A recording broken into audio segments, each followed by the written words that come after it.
समुद्र की रानी बहुत समय पहले एक विशाल और रहस्यमयी समुद्र के नीचे एक अद्भुत जादुई साम्राज्य था, जिसे अजूरिया कहा जाता था। यह साम्राज्य अपने सुंदर मछली महलों, चमकदार प्रवाल किलों और जादुई प्राणियों के कारण प्रसिद्ध था। इस साम्राज्य पर राज करती थी एक शक्तिशाली और दयालु रानी एलिनोर, जिसे समुद्र की रानी कहा जाता था।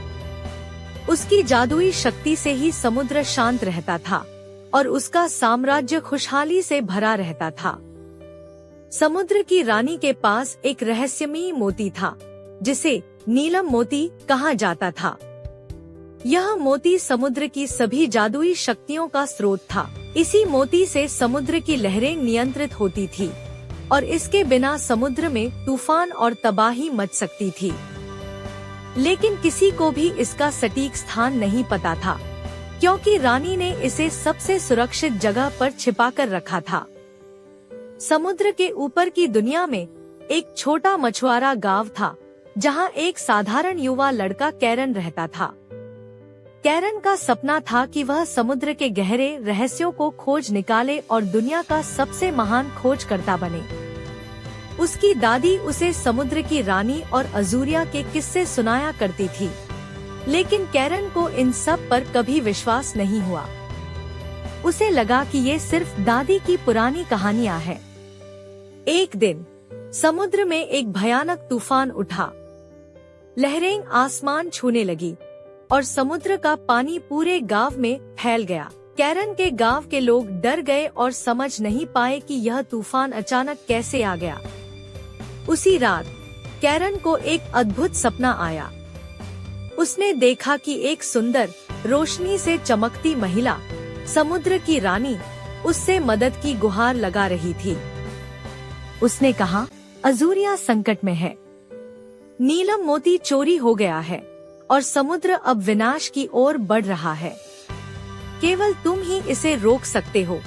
कैरन को सपना बहुत असली लगा और उसने निश्चय किया कि वह समुद्र के नीचे जाकर इस रहस्य का पता लगाएगा। अगले दिन वह अपनी छोटी नाव में बैठकर समुद्र की गहराइयों की ओर बढ़ गया। जैसे ही वह गहरे पानी में पहुंचा, उसे एक जादुई शक्ति ने घेर लिया और उसकी नाव समुद्र के नीचे खींची जाने लगी। जब कैरन ने अपनी आंखें खोली, तो वह खुद को एक अद्भुत पानी के नीचे की दुनिया में पाया। यह अजूरिया था, वही शहर जिसकी कहानियां उसकी दादी सुनाती थी। शहर अब अंधकारमय और वीरान हो चुका था। वह सीधा समुद्र की रानी एलिनोर के महल पहुंचा।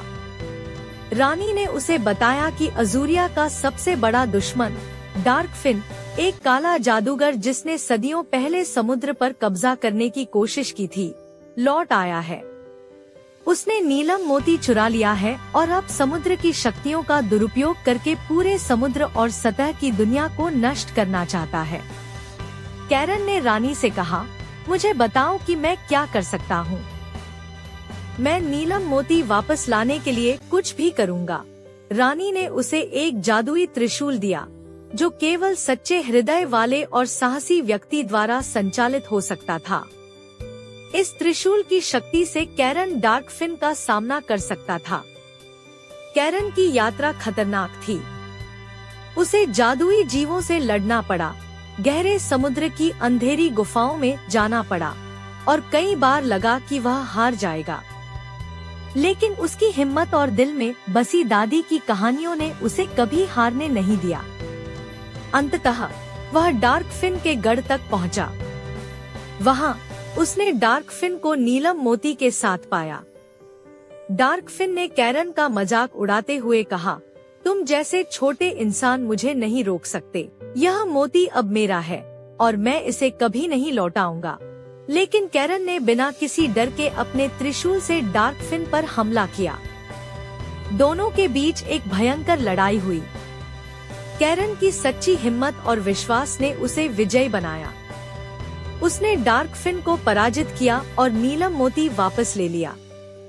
जैसे ही उसने मोती को छुआ, पूरा अजूरिया फिर से चमक उठा। समुद्र की लहरें शांत हो गईं और जादुई शहर फिर से जीवंत हो गया।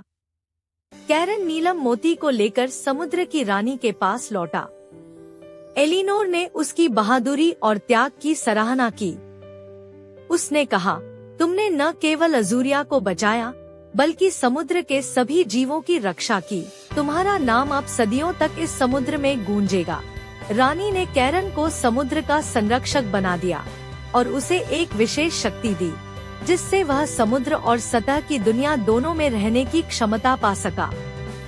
अब कैरन अपने गांव लौट आया, लेकिन अब वह सिर्फ एक साधारण मछुआरा नहीं था, बल्कि समुद्र का नायक और रक्षक बन चुका था।